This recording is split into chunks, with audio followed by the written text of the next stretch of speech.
नमस्कार। भारत सरकार की ओर से प्रतिवर्ष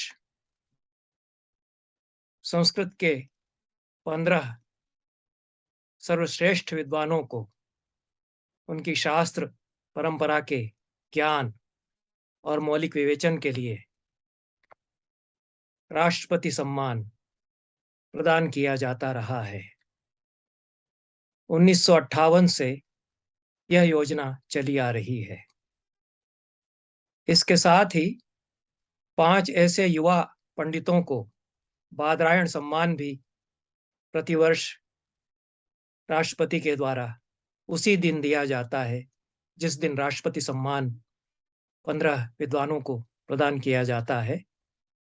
यह युवा पंडितों को बादरायण सम्मान उनके शास्त्र ज्ञान में नवाचार, प्रकर्ष और वैश्विक परिप्रेक्ष्य में भारतीय ज्ञान परंपरा की मीमांसा करने के लिए उनको दिया जाता रहा है। 2019 तक यह योजना लगभग नियमित रूप से क्रियान्वित होती रही है और सर्वेपल्ली राधाकृष्णन तथा उनके पश्चात आने वाले महामहिम राष्ट्रपतियों के द्वारा, जिनकी कड़ी में ही श्रीमती प्रतिभा पाटिल, प्रणव मुखर्जी आदि तथा एपीजे अब्दुल कलाम जैसी महनीय विभूतियां राष्ट्रपति के रूप में जिन्होंने अपना कार्यभार भारत में पूरा किया, उनके द्वारा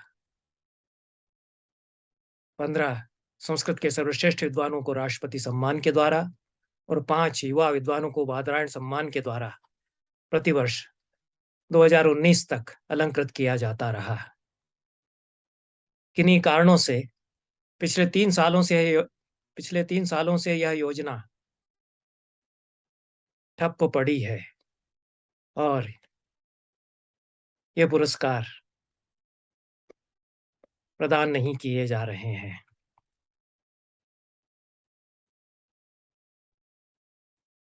क्यों यह योजना गत्यवरोध का शिकार हुई, इस पर बाद में विचार करूंगा। पहले मैं ये बताना चाहता हूं कि कितनी विश्वविख्यात विभूतियों को यह सम्मान प्रदान किया गया। पद्म विभूषण तर्कतीर्थ लक्ष्मण शास्त्री जोशी 20वीं शताब्दी के शिखर पुरुष भारतीय ज्ञान परंपरा के। पद्म विभूषण सूर्यनारायण व्यास, जिनकी ज्ञान की आभा से पूरी सदी आलोकित रही। Padma Bhushan V Raghavan, Padma Bhushan R N Dandekar, विश्वविख्यात विद्वान, सारी दुनिया जिनके पांडित्य का लोहा संस्कृत जगत में मानती रही। गणेश त्र्यंबक देश पांडे, पद्मश्री। इसी प्रकार से जिन 5 युवा विद्वानों को इसी कड़ी में बादरायण सम्मान दिया जाता था, उनमें यदि हम कुछ के नाम देखें, जिस समय 45 वर्ष से कम उनकी आयु थी, उस समय उनको यह सम्मान प्राप्त हुआ और आज वे विश्व के सर्वश्रेष्ठ संस्कृत पंडितों में से निश्चित रूप से एक गिने जाते हैं। हमारे समय के बड़े नैयायिक और मीमांसक मणि द्रविड़, प्रोफेसर श्रीनिवास वरखेड़ी, जो इस समय केंद्रीय संस्कृत विश्वविद्यालय के कुलपति हैं और प्रख्यात नैयायिक हैं, न्यायशास्त्र के जाने माने विद्वान हैं। बलराम शुक्ल, जिनकी अगाध विद्वत्ता का सम्मान न केवल भारत में अपितु भारत के बाहर अनेक देशों में है। शतावधानी आर गणेश, जो अपने मौलिक विवेचन और अंतर्दृष्टि के कारण सम्मान्य है और संस्कृत के इस समय के सर्वश्रेष्ठ कवियों में से एक हैं। देवदत्त गोविंद पाटिल, जो गोवा के एक गांव में पाठशाला चलाते हैं, लेकिन कितनी बड़ी ज्ञान परंपरा के संवाहक वे रहे हैं, इसको आज विश्व जानता है। उन्होंने अपने बेटे प्रियव्रत पाटिल को जितना बड़ा पंडित बना दिया कि तेनाली परीक्षा के 14 स्तर उसने 16 वर्ष की आयु में पार किए, जो कि सबसे कठिन परीक्षाओं में से मानी जाती है। और प्रधानमंत्री ने फोन करके बधाई दी प्रियव्रत पाटिल को और उनके पिता देवदत्त गोविंद पाटिल को। ये लोग बादरायण सम्मान प्राप्त कर चुके हैं। इससे तो यही पता चलता है कि अभी तक जो विद्वानों को यह सम्मान देने के लिए मानक थे, वे बहुत ही निर्दुष्ट रहे होंगे कि इतने बड़े महान विभूतियों का, इतने बड़े पंडितों का चयन उसमें किया जाता रहा। 3 वर्षों से क्यों ये बंद कर दिए गए हैं, इसमें कारण जहां तक जानकारी प्राप्त हुई है वह यह बताया गया कि इसमें मूल्यांकन के मानदंडों का फिर से परीक्षण किया जा रहा है और यह अपेक्षा की जा रही है कि जिन संस्कृत के विद्वानों को राष्ट्रपति सम्मान दिया जाए, उनके 5 संस्कृत में मौलिक ग्रंथ प्रकाशित हों। यह एक दुराग्रह से प्रेरित अपेक्षा है और यह औपनिवेशिक जो मानसिकता है उसकी यह देन है। ये अंग्रेजों ने एक मूल्यांकन की प्रणाली हमको दी कि कितने प्रकाशन तुम्हारे हैं, कितनी किताबें तुम्हारी छपी हैं, इसके आधार पर हम पंडित का मूल्यांकन करते हैं। ये पंडित के मूल्यांकन का यह आधार हमारे यहाँ नहीं रहा। हमारे जो पंडित रहे हैं वो चलती फिरती लाइब्रेरी हुआ करते थे और अभी भी ऐसे पंडित हैं। राम यत्न शुक्ल, उन्होंने तो 5 ग्रंथ संस्कृत में नहीं लिखे, महान विभूति है काशी की। अभी तक 2 किताबें मांगी जाती थी, इसके पहले 2 किताबें संस्कृत में छपी हुई नहीं मांगी जाती थी। किसी भी भाषा में संस्कृत की जो ज्ञान परंपरा है उसका मौलिक प्रकाश इस तरह से किया गया हो कि आलोकित हो उठे विश्व, यह मानदंड होना चाहिए। ज्ञान मीमांसा के लिए भाषा का आग्रह नहीं हो सकता। अपनी भाषा में हम समझा रहे हैं किसी भी ज्ञान मीमांसा को, संस्कृत की ज्ञान मीमांसा को, न्याय दर्शन को, वेदांत दर्शन को, व्याकरण को, तो उसको हम बुद्धिगम्य बोधगम्य कितना बना रहे हैं यह ज्यादा महत्वपूर्ण होता है, बजाय इसके कि संस्कृत में हमने क्या लिखा है। संस्कृत में लिखने के लिए, संस्कृत में कविता लिखने के लिए साहित्य अकादमी पुरस्कार दिया जाता है।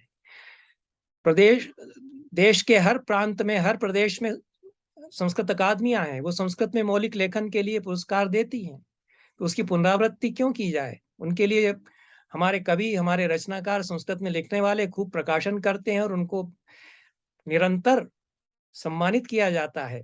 और बड़े बड़े कवियों को साहित्य अकादमी पुरस्कार मिला संस्कृत में मौलिक रचना के लिए, प्रतिवर्ष मिलता है। वहां यह योजना क्रियान्वित हो रही है, उसकी पुनरावृत्ति हम क्यों करें?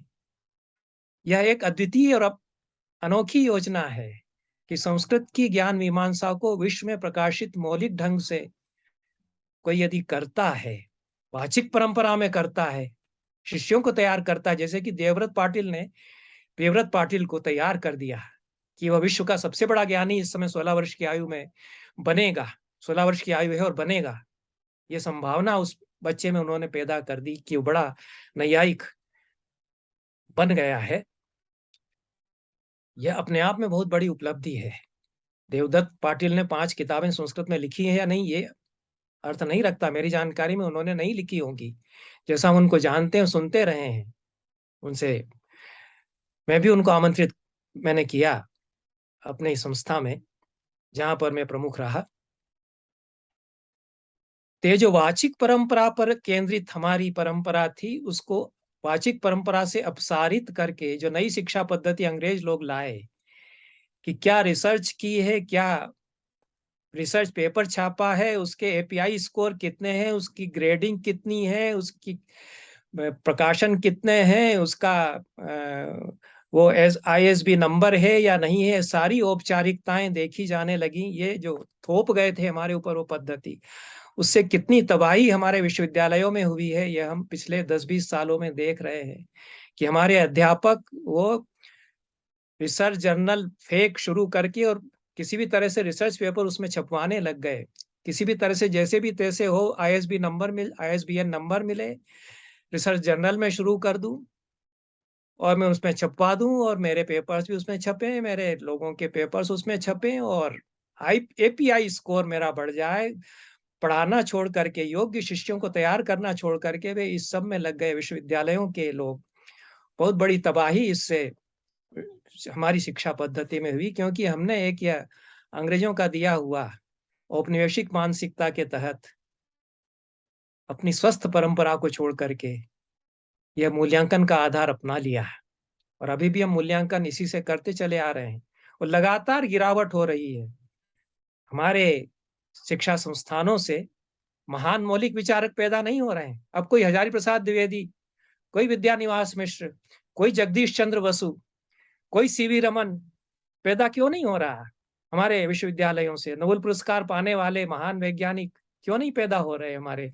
क्योंकि वो सब रिसर्च पेपर छाप के हमारा एपीआई स्कोर कैसे बढ़े इसमें लग गए, बजाय इसके कि वो कुछ मौलिक शोध करें। तो हमने दिखावे पर आधारित शिक्षा पद्धति जो अंग्रेजों की दी हुई थी उसको अपनाया। राष्ट्रपति सम्मान जो श्रेष्ठ ज्ञानियों को, श्रेष्ठ पंडितों को दिया जाता था, उसमें भी हम इसको बराबर थोपते चले आ रहे हैं। यह सारे देश में जो ज्ञान मीमांसाओं में गिरावट आ रही है उसका एक उपलक्षण है। हमारी जो पंडित परंपरा है, अत्यंत प्राचीन काल से चली आ रही, वैदिक काल से, उसमें यह आग्रह नहीं रहा कि किस भाषा में हम अपनी ज्ञान मीमांसा को प्रस्तुत करते हैं। एक तो वाचिक परंपरा में ही प्रस्तुत की जाती रही है, लेकिन मैं प्राकृत भाषा के माध्यम से ज्ञान मीमांसा को प्रस्तुत करता हूँ। पाली भाषा के माध्यम से मैं ज्ञान मीमांसा को प्रस्तुत करता हूँ, जैसा कि बुद्ध और महावीर करते हैं, जैसा कि प्राकृत के अन्य रचनाकार करते हैं। 18वीं 19वीं 20वीं शताब्दी में संस्कृत के काशी के कई महान पंडित भोजपुरी में पढ़ा रहे हैं। सहज निरर्गल प्रवाह उनके न्याय दर्शन की ज्ञान का, व्याकरण के ज्ञान का संप्रेषित हो रहा है। संप्रेषण हो और बुद्धिगम्य ज्ञान बने, यह ज्यादा आवश्यक है, बजाय इसके कि एक कृत्रिम भाषा, एक गढ़ी हुई भाषा में मैं एक ज्ञान मीमांसा को जबरदस्ती लिख रहा हूं, जैसे कि अंग्रेजी में लिखा जाता है, जो कि सहज भाषा मेरी नहीं है। ऐसे हमने महान बड़े नैयायिकों को देखा जो कि भोजपुरी में पढ़ाते हैं। सुंदर ललित, अत्यंत धारा प्रवाह, मनोहर व्याख्यान हमने सुने कृष्णचंद्र चतुर्वेदी के ब्रज भाषा में। वो ब्रज में ही बोलते थे, काव्य शास्त्र का उनको अगाध ज्ञान, उसी तरह से वो पढ़ाते जाते थे, क्योंकि उनके शिष्य वृंदावन के, मथुरा के, वो उसी में समझ रहे हैं। तो यह जो हमारी शैली है कि ज्ञान को हम इस प्रकार से संप्रेषित करते हैं कि एक ज्ञान विग्रह से दूसरे ज्ञान विग्रह को हम जन्म देते हैं, ज्ञान शरीर हम निर्मित कर देते हैं। यह इतनी बड़ी जाज्वल्यमान तेजस्वी परंपरा क्यों क्षरित होती चली गई? इसी तरह के इन कारणों से क्षरित हुई। जो विश्वविद्यालय हमने बनाए, जो सम्मान के क्राइटेरिया हमने बनाए, हमारे यहाँ महामहोपाध्याय दिया जाता था, तो उसमें कितनी किताबें छपी हैं, क्या एपीआई स्कोर है और आईएसबीएन नंबर वाली किताबें हैं या नहीं, यह नहीं देखा जाता था। मिथिला के राजा महामहोपाध्याय की उपाधि देते थे। कितने महान पंडितों को महामहोपाध्याय की उपाधि दी गई। गोपीनाथ कविराज विश्व की महान विभूति हैं। तरकतीर्थ लक्ष्मण शास्त्री जोशी, जिनका मैंने नाम लिया, उनको राष्ट्रपति सम्मान भी मिला, उनको महामहोपाध्याय भी दिया गया है। उसमें कोई ऐसी पुस्तकें छपी हुई नहीं देखी जाती हैं। वो ज्ञान का साकार विग्रह है, यह देखा जाता है। उसने ज्ञान की ऐसी व्याख्या की है कि विश्व, आज के विश्व के लिए वह उपाधि है, जो गोपीनाथ कविराज ने की, जो तर्कतीर्थ लक्ष्मण शास्त्री जोशी ने की, जो वी राघवन ने की। तो ये, यदि यह मानक लागू कर दिया गया तो आप देखिए कि जिन पंडितों को, जो कि विश्व की मूर्धन्य विभूतियां कही जा सकती हैं, उनको आज नहीं मिलता। युधिष्ठिर मीमांसक, 20वीं शताब्दी के व्याकरण के और मीमांसा के सबसे महान आचार्यों में से, उनकी तो संस्कृत में 2 या 5 किताबें नहीं है। गौरीनाथ शास्त्री, महान पंडित 20वीं शताब्दी के, उनकी संस्कृत में 2 या 5 किताबें नहीं है। महेंद्रले, एम ए महेंद्रले, 101 वर्ष की आयु में उन्होंने प्रयाण किया। वेद मूर्ति थे, वेद के महान ज्ञानी और अनेक शास्त्रों में पारंगत। महाभारत का जो विराट कोश विश्व महाभारत का जो संस्करण बनाने के लिए बड़ी विराट योजना थी, उसमें भी काम करते रहे। एन.एस. रामानुज ताताचार्य, उनका संस्कृत में ग्रंथ है। लेकिन कमलेश दत्त त्रिपाठी अद्भुत व्याख्याकार हैं हमारे समय के शैव शास्त्र के, साहित्य के। उनके तो 2 या 5 ग्रंथ संस्कृत में नहीं। पुष्पा दीक्षित पाणिनि की अवतार कही जाती है। वशिष्ठ त्रिपाठी काशी के सबसे बड़े नैयायिक। तो इनमें से इतने महान नैयायिक वैयाकरणों के संस्कृत में 2 या 5 ग्रंथ नहीं है। ये सब नॉन एलिजिबल हो जाएंगे। जिनको मिल चुका है उनकी कह रहा हूं कि आज इन पर विचार होता तो ये नॉन एलिजिबल हो जाते, जो कि आज विश्वविख्यात हैं। विचार किया जाना चाहिए कि हम कैसा संसार बना रहे हैं संस्कृत जगत में, और कितना बड़ा क्षरण इससे होगा। पंडित हजारी प्रसाद द्विवेदी, पंडित विद्यानिवास मिश्र जैसी महान विभूतियां राष्ट्रपति सम्मान के योग्य नहीं रहेंगी, जिन्होंने संस्कृत की समस्त ज्ञान मीमांसा को हिंदी भाषा के माध्यम से सरस्वती के प्रवाह की तरह बहा दिया है, उपलब्ध करा दिया है, और अत्यंत मौलिक व्याख्याकार हैं हमारे समय के। होगा यह कि जो दोयम दर्जे के अधकचरे विद्वान हैं, वो ताबड़तोड़ किताबें छपवाएंगे संस्कृत में। प्रकाशन की बड़ी सुविधा है इस समय। और 5 लाख का इनाम मिलता है, उसके लिए 2 4 5 हजार 10 12 हजार की कुछ खर्च कर दीजिए, छपवा लीजिए। ये होगा, ये शुरू हो गया, ये हो रहा है। ये तबाही क्यों हमारी सरकार करने जा रही है, ये एक प्रश्न है। बहुत बहुत धन्यवाद